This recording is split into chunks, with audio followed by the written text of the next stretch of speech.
श्रुतिस्मृतिपुराणानाम् आलयं करुणालयं नमामि भगवत्पादं शङ्करं लोकशङ्करं शङ्करं शङ्कराचार्यं केशवं बादरायणं सूत्रभाष्यकृतौ वन्दे भगवन्तौ पुनः पुनः ईश्वरो गुरुरात्मेति मूर्तिभेदविभागिने व्योमवद्व्याप्तदेहाय दक्षिणामूर्तये नमः। ॐ सहना भवतु सहनौ भुनक्तु सह वीर्यङ्करवावहै तेजस्विनावधीतमस्तु मा विद्विषावहै। ॐ शान्ति शान्ति शान्तिः।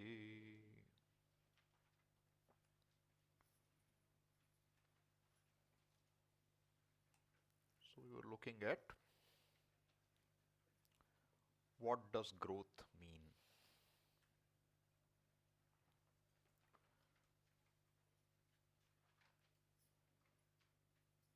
Outer growth, we have used the word inner growth. So what is outer growth then? A growth that you see with respect to things which are objectified by your senses. So in terms of wealth, in terms of power, in terms of influence, in terms of connections, in any of these terms, if we look and think I have grown, then that would be a growth which is dependent on things other than myself really. Anything I acquire or have acquired is subject to being lost. Anything acquired. Sanyogaha viyogantaha. Anything that comes together will separate at some point in time. So any achievement in terms of connecting myself to something shows that I feel better connected to something. But I remain the same fellow. I remain the same person. In the presence of 4 security guards, I am very secure. When I am alone, I am very afraid. So my security is purely because there are 4 people around me who are toting guns, and therefore I am okay. But what is my inner understanding? I am insecure. I need protection, and I have managed to gain some protection. So far as that protection is with me, I am secure, reasonably secure. And now what is my insecurity? These guards shouldn't leave me. You have to make sure you retain your security apparatus. So you shift from one thing to another. And any security that you have, is it absolute? Indira Gandhi was the Prime Minister of this country. Did she have security? Enough security? She sure did. But what happened? The ones she trusted to secure her are the ones who shot her. So, if you become paranoid now, where is security? So, if you look at it, I am saying, fundamentally, I remain the same. You become wealthy, right? You earn some money.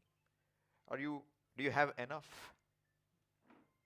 So it's always when you're working, you have a You have a package, and every year hopefully someone reviews the package and decides whether you can get something more, and they give you something more.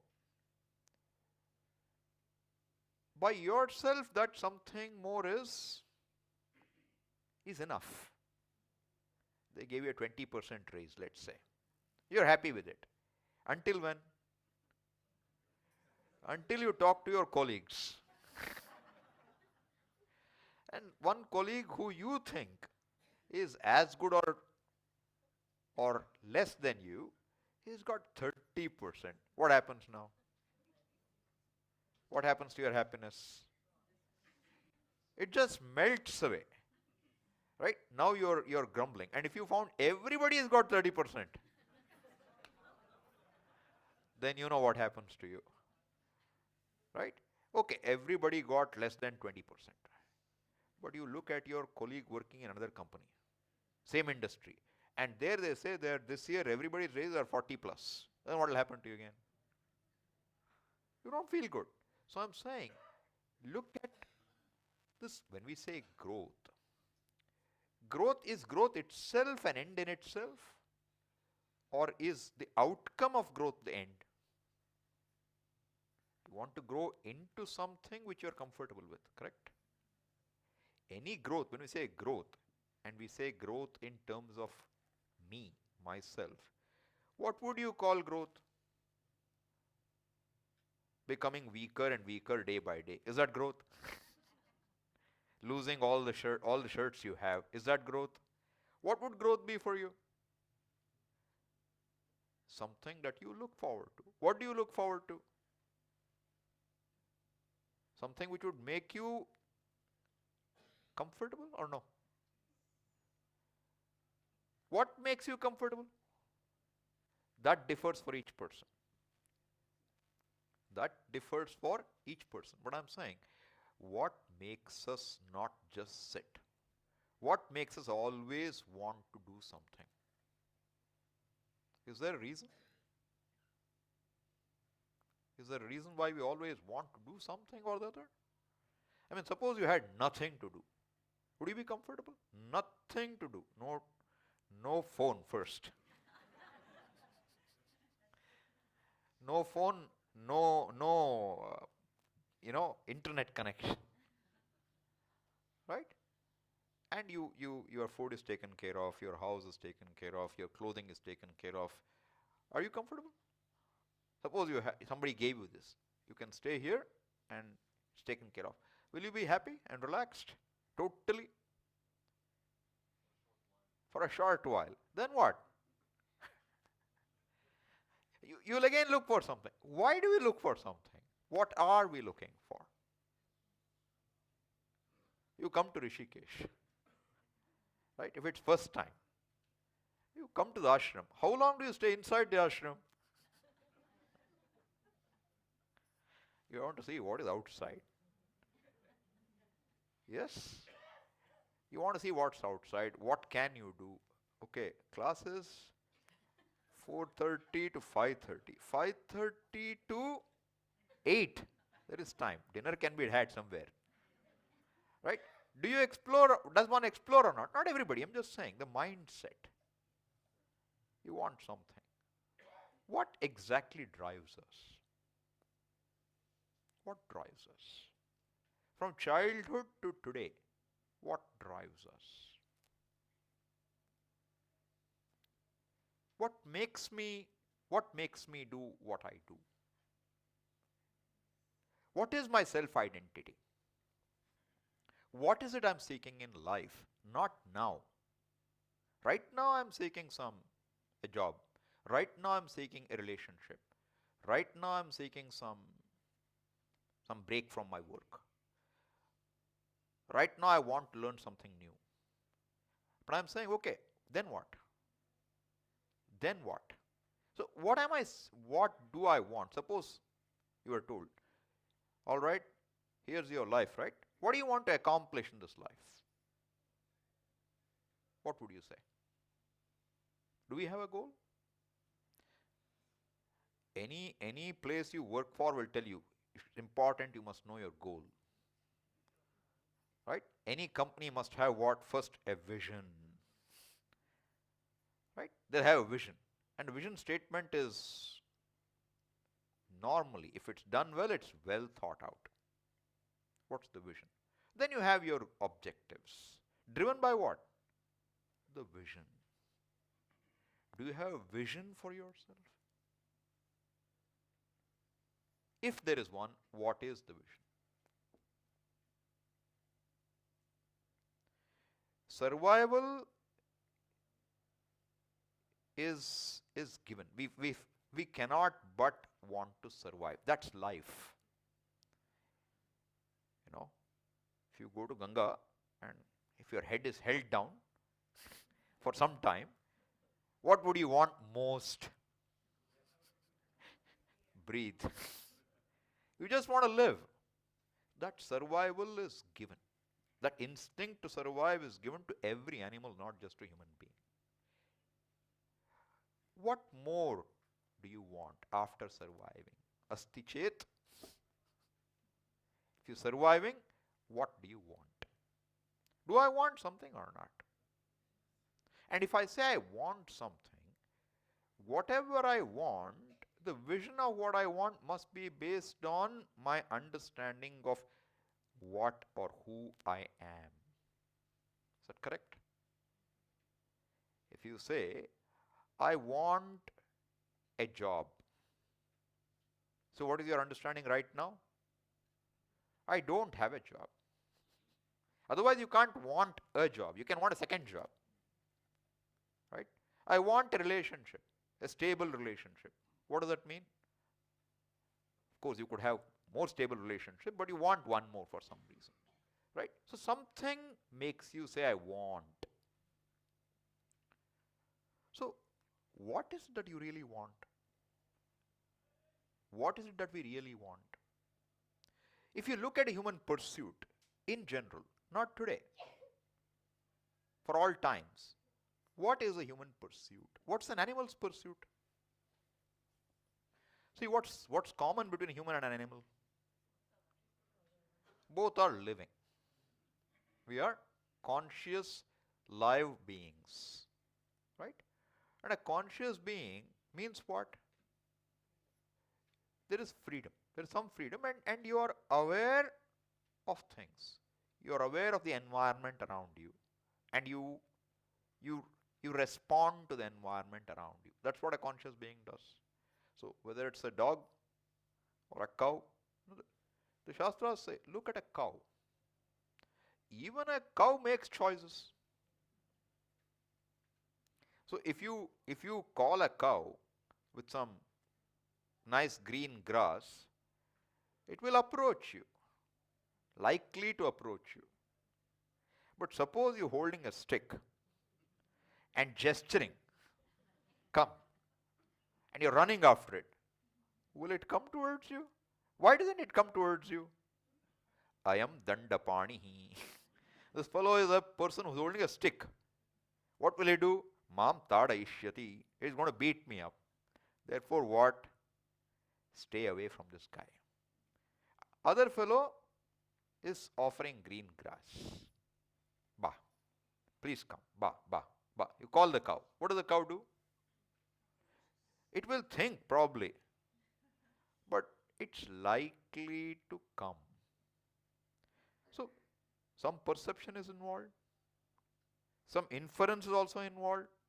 It perceives the stick and infers, I'm going to get a beating. Why? Purva drishtatvat. It remembers earlier what has happened in life. When somebody with a stick was gesturing and I went near, all I got was a beating. What am I likely to get again? One more beating. So, we also use perception and inference. So, what's the big difference between a human being and an animal? The difference is we are also conscious, but our consciousness seems to be more complete. In terms of saying, a dog, as far as we know, or a cow, is not uncomfortable being itself. cow is happy being a cow. A pig is happy being a pig. You may say, dirty pig, but the pig has no problem being a pig and no problem eating the filth that it eats. It does not feel, okay, when others are saying I shouldn't eat it. Right? What will human being do? He will do certain things, but not in public. Why? What's the difference? There is a self-awareness. The self-awareness. Even an animal has self-awareness. Every animal has an awareness of a fellow being of the same species. A crow knows a crow. No? A cow knows a cow. They procreate. So every animal has an awareness of it may not say I am a cow, but it knows I am a cow and it knows this is also a cow. This much it knows. Right? But as I said, it does not have any sense of why are my horns like this? Why am I a mottled cow? All patchy. Why am I so small? Don't have these problems. What about a human being? Aware and self-conscious. Self-conscious means what? You have certain judgment about yourself. Self-judgment is given. And in that self-judgment, what is normally there? I am very good, I am perfect. Is it what you feel? You may say that. But what do you feel? Internally, what do you feel? I am not good enough. In some form. I am not good enough. I am not okay as I am. You may not make this statement, but look at what we do. Why do we do whatever we do? At the moment you're, at any time, in any situation when you're happy, do you look for something to do? Examine your own experiences. When you're happy, do you want the world to be different? Do you want anything to change? When you're unhappy, cold wind is blowing early morning. You didn't wear something warm. What do? You will probably go inside and get something to wear, or you will step back in. Right? Why? Now you step out. Feels nice sun, feels good. What do? No wind. What do? Do you try to run away from there and get some shawl for yourself? What will you do? You linger. You linger in the sun and enjoy the sun, right? So, what's the difference between being happy and unhappy? Being happy, you don't want anything to change necessarily. Being unhappy, so every time you act, every time you do something, why do we do something? Because I believe something that a change which is brought about will somehow make me better. Is that true or not? Analyze it, okay? Otherwise, why do you keep doing? Suppose you just had a full lunch. Will you eat lunch again? Will you eat again? Even if you get the best food, will you eat again? How much will you eat? But in the night you will go again or not? So what makes you go and eat in the night? There is something that you're trying to address. Correct? So this self-consciousness, self-awareness means the range is total. The human being's range is total. He can feel totally free or he can feel very, very down, saying I am no good. Both are possible. There's a range. Whereas an animal is happy being itself. It will escape its enemies, it will find some food, it will live with its species, all this is fine. But what's the difference about human being? The difference is, in general, So far as I'm doing something, in order to feel better, it means I have not yet grown sufficiently. Correct? Because I want to grow in one area, in one front or another. And it's not one area alone. In various areas of life we feel a need to be different.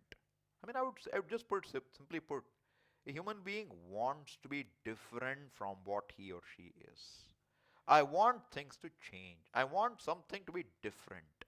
I want myself to be different relating to the world.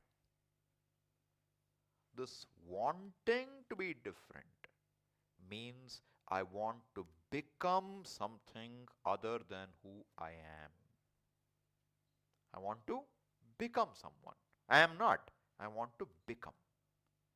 And this becoming, we have a word for it, samsara. Life of becoming is samsara. Then what is growth? The sense, the acuteness to become, want to become, reduces to some extent, because you have managed to become something. And now the acuteness of the need to become different may be a little less. But then the need to become doesn't go away. Because you can always be better. Like they talk of this, a mouse trap. How much can you improve a mouse trap? You can always make a better mouse trap. It will still catch mice alone. It won't do anything better. Or as some of you would say, suppose you're in a rat race. You're in a rat race. Modern world, is a rat race. At the end of the race, even if you win, what are you? You're still a rat. And a cat can swallow you. That's a fact. So, at the end of the day, with all the pursuits, it's still a situation where I am not at home. I am not comfortable just being myself. This is to be discerned. So this retreat, a retreat of this kind, is supposed to help us have that space to discover more about ourselves. Whole life we are trying to do one thing or another. So here is a time when you can say, I will just be by myself. You have bell rings, you get food. Right? So you don't have to worry about it. You have a place. Now the question is, if you are able to be with yourself, you have the time, the luxury to see what I am. What is it that I want? I mean, because normally we are running all the time. We have no time to understand or to look into saying, what am I running after? We have some ideas about what I'm running after, but it's only at this time. When this is accomplished, there are 5 more things waiting for me to accomplish. It never seems to end. And this should be our experience if we examine from childhood onwards till now. There is never a time when you say, there is nothing more to be done. It's all done. That day doesn't arrive. So it's always trying to do something more. And therefore we are always trying to become better, become more accomplished, become happier, become less sad. Right? But becoming, this life of becoming is tiring. This life of becoming doesn't end.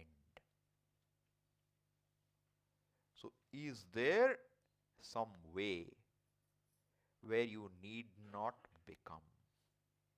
Is there something you can do to stop having to become? If you want to stop having to become, what should your perception of yourself be? If you don't want to be different, what should your perception of yourself be?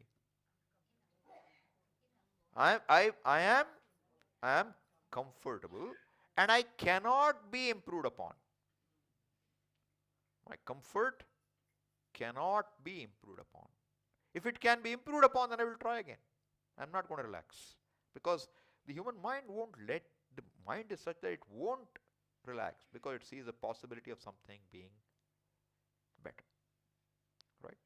So we divide this growth in a way, the human growth, we can divide it in two ways. One is a relative growth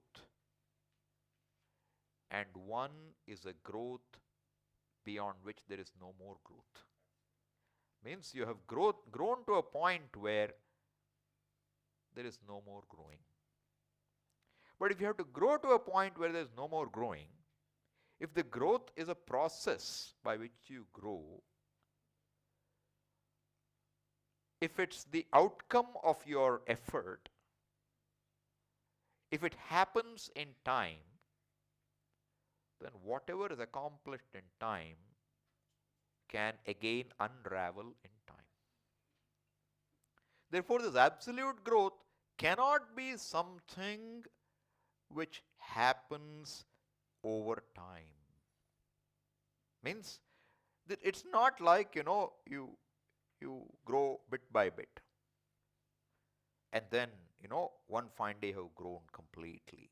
Anything which happens in time is subject to unraveling in time. This we should recognize. If this is so, then what would absolute growth mean? Means you have grown to a point where you don't need to grow anymore. So if that desire, is it there in a human being or not? That desire, is it there or not? It doesn't seem to be there naturally, but if you examine, all our pursuits are to become something different. And any one pursuit, how long do you try to become? Till you are reasonably comfortable. Right? So this becoming till you are comfortable means there is some point where you say enough. And we know what it is. See, what is it that we are looking for? Do you look for something you don't know about? I mean, is there a goal for something that you just don't know about? So suppose you're asked, would you like to go to heaven? How many of you would say yes? No one? No one wants to go to heaven? Very interesting. How many of you went to Prayagraj? Huh? So why did you go to Prayagraj? I want to know. Huh? To go to heaven. So what's in heaven? What do you know about heaven that you want to go there? Who told you? Someone tells you. But the point is, I'm saying, suppose you don't know about heaven, would you go? And I'm saying, this is Mahakumbh, okay? How many times did it come? Once in 144 years. Yeah? Okay, so what? So what? How many fingerprints are there in the world? As many human beings. So, how this fingerprint, it's 1 among 7 billion. 1 in 144 is nothing. 1 in 7 billion. What is more unique? So, once in 144 years, okay, fine. Good ad line. But I'm saying, so what? How many people went there? 50 crore, 60 crore people visited? Why? Why? What made people visit? At least some of you visited. You should know what made you visit. Huh? Pride. Pride in what?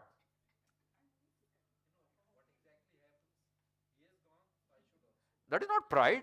That is copycat. Suppose you had a copyright. One side you shouldn't do. Then you can't go. Right? So, this is very true. The more the people go somewhere, the more the people will go. Because you say, Am I missing out on something?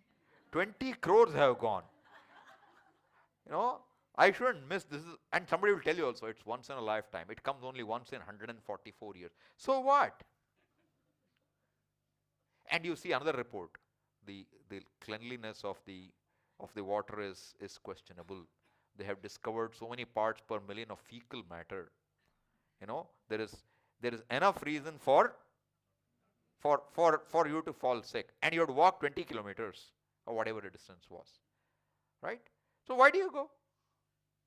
And the airfares were sky high to go to Prayagraj. Huh? Did you go to Prayagraj or not? So then there's no fun. You can't talk, okay? You have to be one who goes there. Then we can ask your opinion. Right? So, but why? 60 crore people, 50 crore people visited all in the space of 1.5 months. And you will see it covered in all the channels as what? The largest religious gathering. So what?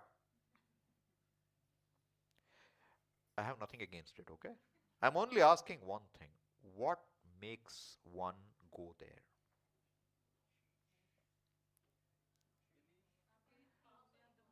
So, some belief. For what? Okay, so let's say there is Papa. What is Papa? Adrishta karma.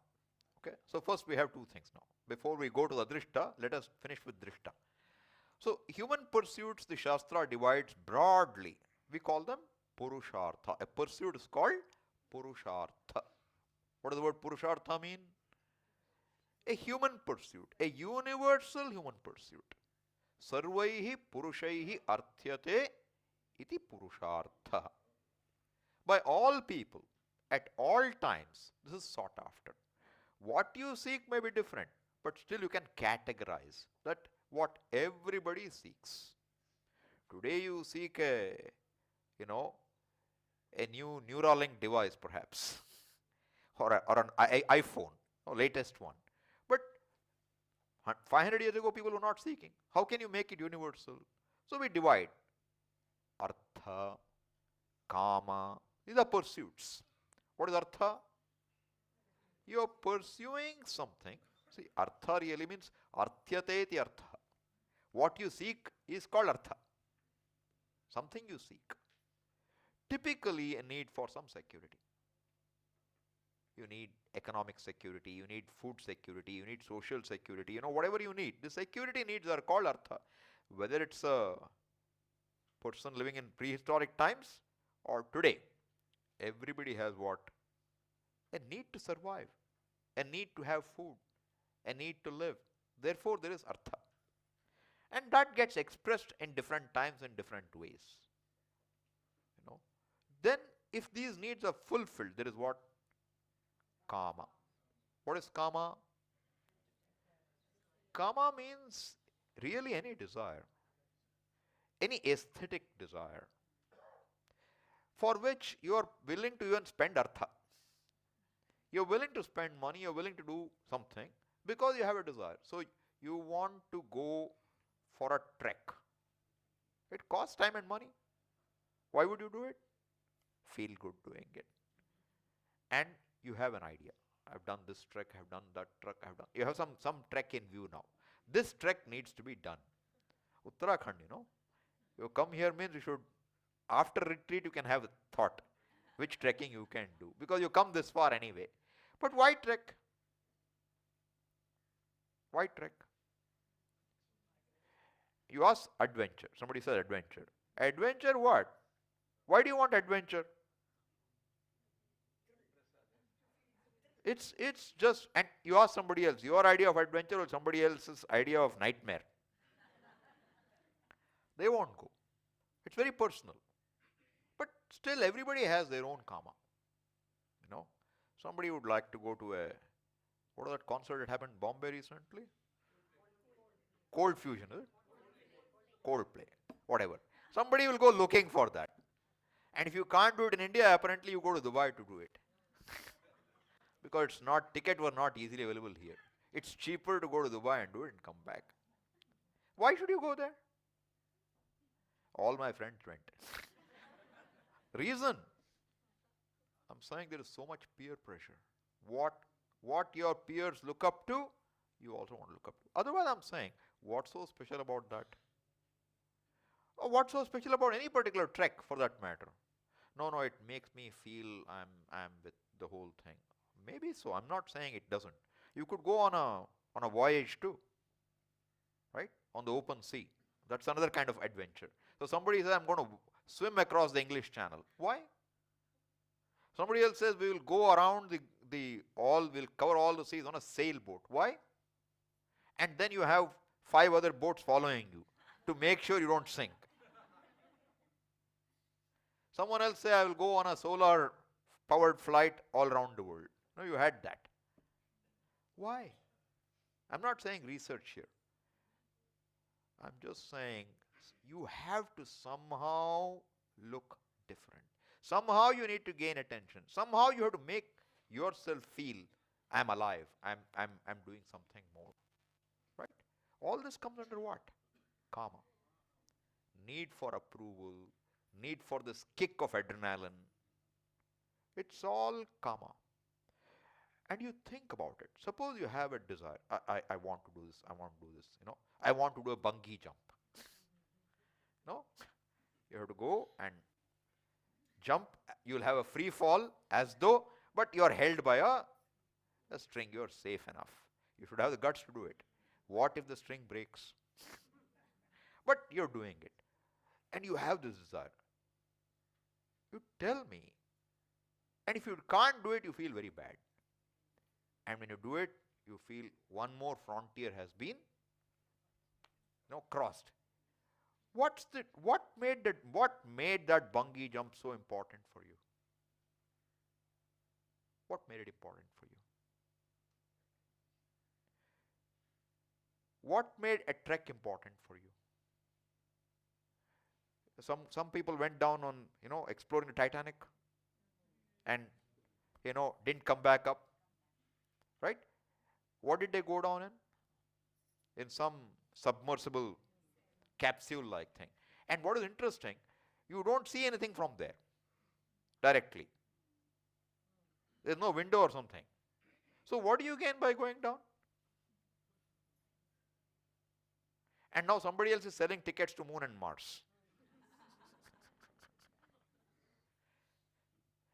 What makes you do that? Why would somebody buy a ticket to Moon or Mars? Would you like to be the first person to set foot on Mars, a civilian who is not an astronaut? Good idea. How much money are you giving for it? So much. Good. Now what's your claim to fame? I'm the first person who went to Mars. And they're going to colonize Mars. Very interesting idea. For what? For what? What will you get by colonizing Mars? I don't know. Where is the end? So I'm saying, is there an end to karma? Your desires. Anyone can fancy anything. And so many times you examine your life. This is something worth doing, Have you felt this is not accomplished, this is not accomplished? I have to accomplish. Have you felt or not? You tell me, after you accomplish, you look back and you see, did you feel it was a great accomplishment? If you look back, you find that it was one more thing. At that time, it looked so big to you. So, if its value changes in time, and not only that, when you thought you accomplished, somebody else says, so what? So, this means that the value is objective or subjective. So that fact that you're the person who is the first one to set foot on Mars, is it objective or subjective? You set first foot is fine. But the value you place for that, I'm asking, that you must be the first person who sets foot on Mars, is that objective or subjective? It is subjective. And you're willing to place some money value on that, some other value on that. Is that, from where did you get that idea, that subjective idea? Subjective means what? It means it's centered on your way of thinking. It's not universal. So what made you think that way? So rather than running after fulfilling all your kamas, if you examine what is the legitimacy of the kama, how important is it, you might end on a very different path. Because you question, what will I get by fulfilling it? I told you, free check, blank check was given to Nachiketa. He was offered, what do you want? How much money, wealth do you want? As much as you want, I'll give you. How long do you want to live? I'll give you a life as long as you want. How many children, grandchildren, etc., progeny you want? I'll give you all that. Don't worry, I'll make sure your eyes, your ears are functioning till you live. You can enjoy all these. What do you like? Tell me what you would like, and I'll give it to you. Instead of what? Instead of questioning me as to, does someone survive death? So what would you choose? If you had an offer, pick anything you want. You can be the emperor of the whole universe for as long as you want. Would you pick that? Or would you say, no, tell me about, does something survive death? Why do you want to know about what survives death? What's the use to you? Because if I survive death, then the whole perception about what I want changes. Right? So I'm saying this artha kama, if you look at it, have no boundaries. How much ever you get, there's always something more that you can get. Right? And this kama can extend a little further. What is kama? What can you desire for here? You can desire for a lot of things. But can you desire to go to heaven? Here, locally, have you seen heaven? Anybody who's gone there and come back? No. So that is there an afterlife? It depends on that, The desire for heaven also depends on, do you survive death? Because this body nobody takes to heaven. This body will drop here. So do you survive death or not? If you say you went to Prayagraj, for the Mahakumbha, then do you believe that you survived death? Or no? Yes. Who is that you? Do you know? And do you know what that person needs? How should you grow so that that person grows? So that sometimes is presented as dharma as another purushartha. It's called dharma. Artha, kama, dharma. So dharma is what now? One interpretation of dharma is, this is called, what you do here, you encash later. What you do here, you encash later. So you do something here, but the result, the outcome, you will encash in another life, in another form. And this is called adrishtam. The result of it is not seen here. The result will become apparent later. And this adrishtam is again categorized two ways, punya and papa. What is punya? A favorable outcome in the future. A situation which is favorable is called punya. Unfavorable is called what? Papa. So if you go to Prayag, what do you get? Punya. And what will that punya be encashed for?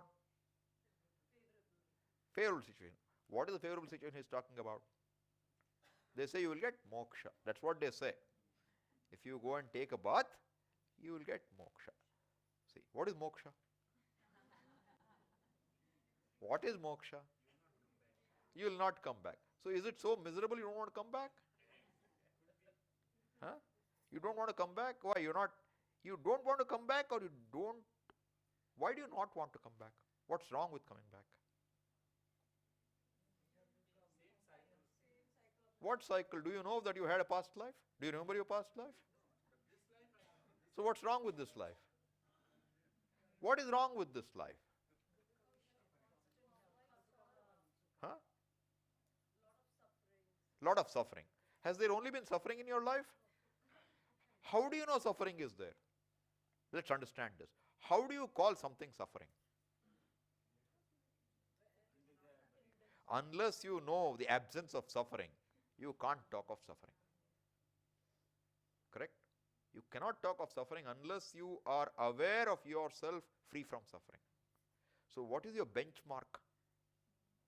What is your benchmark for life? You know yourself how you are when you are free from suffering. Do you know or you don't know? Is there anybody who doesn't know what it means to be happy? Anybody who doesn't know? So what is your constant attempt in and through everything? To be happy. To be happy. Because nobody, it's not like something unknown to you. I'm not selling you heaven unknown to you. What is your belief even if you want to go to heaven? We'll be happy there. Who told you you'll be happy there? Why will you be happy there? You know, Swamiji used to tell this story. That there was this Kathakar, very big Katha he does in Delhi. Ramayana, Mahabharata Katha he does. So a lot of people go and listen to him. And then there's one gentleman who's always in the front row, listening every day to the Katha. So 7 days, they have this 7 days, 1 week Katha they have. So at the end of the Katha, this one person who's sitting there, audience, is still sitting and this Panditji is sitting. So he said, you are such a great devotee, you are sitting here. So then this person is so impressed with him, he said, if you have anything to ask you, please ask me. The fellow says, I have only one question, sir. Whole Ramayana is told, okay? Whole Ramayana has been told. He wants to understand, who is the Rakshasa? Who is the bad guy there? Is it Rama or Ravana? This is a doubt. What did Panditji say? Panditji said, neither Rama nor Ravana. I am the Rakshasa. Why you are the Rakshasa? Because I am trying to make you understand something, which is impossible. Now this Panditji, for all this punya he had done, he went to Swarga. He went to heaven one day. When he went to heaven, he was very happy. Big house with yard. He went from Delhi, DDA flats. So he was living in a big area he had, and no pollution, smog-free air. He can breathe, right? He is very happy. Then like I told you, once you come in after a while, you don't want to just be around. You want to check out who is around, what's around. So he stepped out. Then he saw who is the neighbor. He found out. Neighbor is one of the fellows who drives these, patpatia. Motorcycle taxis kind of, And then he was very upset. Once he knew the identity of his neighbor, he was very upset. Because the neighbor has a bigger house, much bigger, in heaven. So he went to Bhagavan. Hey, what kind of fairness is this? I did Katha, Ramayana Katha, for so many years. Ramayana Katha means what? Talking about Rama. Rama means talking about God. I've talked about God. I have put devotion in so many hearts. And I get this house. And look at this guy. This guy who was driving this, vehicle. He is such a rash driver. He has killed so many people on the streets. How come this guy got a better place than I am? How he is more elevated? God said, look, in your katha, at the end of 1 week, the fellow was asking you what? Who is Rakshasa? Rama or Ravana? But you know what? When this fellow was on the street, everybody remembered me. Because they don't know when he'll crush them. So if they survive, They survive because they remember Rama. So how many more people he has converted to devotees? Therefore, he's got more punya. Point is this. Is punya going to make you happy? It made you happy. But there also there is what? There is unhappiness. Because there is difference. There is comparison. Comparison makes us unhappy. It's not about what you have, what you don't have.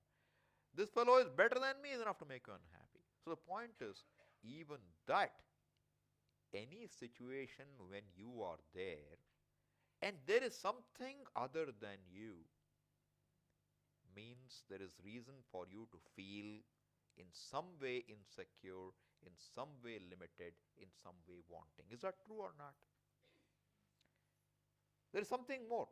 There is something other than you, means there is something more. What you are not. You are limited in terms of time. Our life is limited in terms of time. Our life is limited in terms of this body. If you say, this is what is my identification of me. How much space does it take? This much. I am not there. If I am here, I am not there. If I am there, I am not here. Right?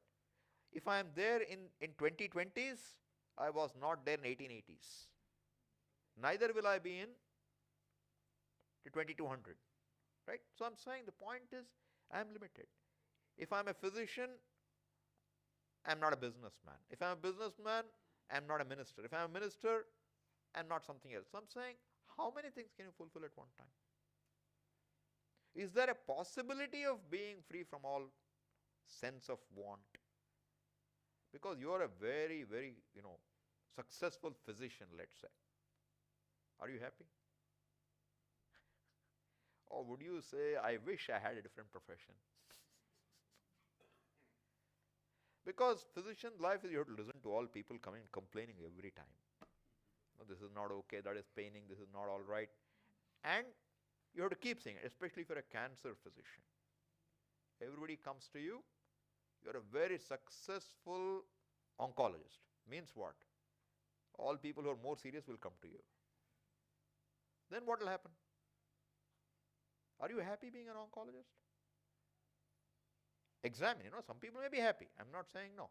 But the point is, there is enough room to say, I wish I were different. In every situation, there's something different. So, is there a possibility even that you don't want to be different? Is there a possibility that you can be, see, when you're happy, you're comfortable being yourself. Is there a possibility you can be comfortable being yourself all the time? Is that a possibility? That is what is called moksha. A freedom from a sense of wanting to be different. A freedom from a need to be different. Because, see, everything we have, really, if you think about it, the more artha, kama, dharma we have piled up, the more we are dependent on all of them. Right? So, another definition of samsara, Swamiji's definition is, converting luxuries into necessities is samsara. See, whatever the luxury, a nice house, few nice cars, luxury as a child, now necessity. So you can't live without them now. If you don't have a car, you can't. Suppose we don't have a geyser now in your rooms. How many of you would be comfortable? Not very comfortable, right? But if you look back to perhaps your childhood, you may have had time when there was no such facility. Were you comfortable then or not? You were. And when you take a dip in the Ganga, does it get heated up? You take a dip, but when you go back to the room, what do you need? 15 minutes before you have to switch on. So I'm saying, is the cold water the problem? If the cold water is the problem, you can't take a Ganga dip. But you do take it. What makes a difference? Something here makes a difference. Right? But the point is that whatever you decide I want, I need, want has become a need now, then you can't do without it. That is samsara. And what is moksha? Converting necessities to luxuries is moksha. Means everything is a privilege. Nothing that you have to have. Nothing that is necessary. You're okay with things as they are. You don't need anything to be different. You don't need anything to change. And you are comfortable accepting yourself in that situation. That is moksha. Now you tell me, by taking a dip in Prayagraj, how do you get moksha?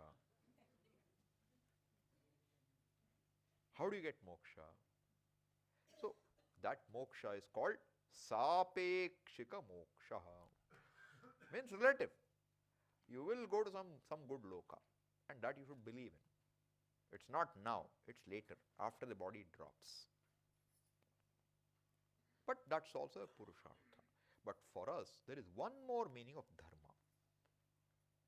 Dharma means it is living a life in which you are free from conflicts.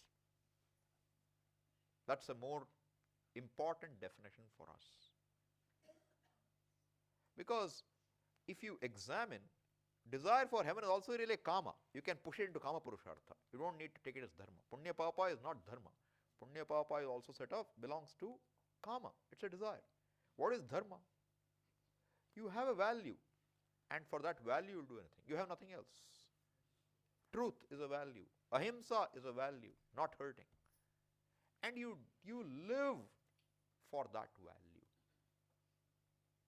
You know, I mean, there were people who lived for such values, who did not have any problem suffering for the sake of that value.